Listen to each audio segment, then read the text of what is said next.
Août 2021. Le monde regarde les talibans s'emparer du pouvoir en Afghanistan. Des centaines de milliers de personnes tentent désespérément de fuir le pays. Le président français, Emmanuel Macron, annonce alors la création d'une initiative européenne. Nous devons anticiper et nous protéger contre des flux migratoires irréguliers importants qui mettraient en danger ceux qui les empruntent et nourriraient les trafics de toute nature. Un traitement bien différent de celui réservé par la France aux réfugiés ukrainiens.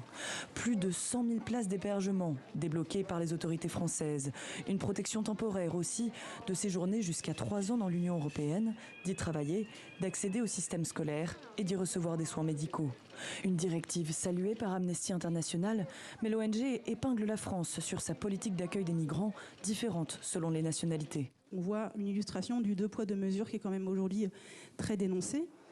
Publié ce mardi, le rapport annuel de l'ONG dénonce le manque d'exemplarité du pays en matière de respect des libertés publiques et des droits humains. Il critique aussi le traitement dégradant subi par les exilés, comme à Calais ou à Grande-Synthe. L'ONG met en garde contre les dérives de la loi sur la prévention du terrorisme. Cette pérennisation de mesures qui sont des mesures attentatoires aux libertés sous couvert de lutte contre le terrorisme, ça c'est vraiment quelque chose qui est un sujet d'inquiétude majeure pour Amnesty International. Selon Amnesty International, en 2021, la France a adopté des lois qui restreignent la liberté d'expression, d'association et de réunion, comme 67 autres pays dans le monde.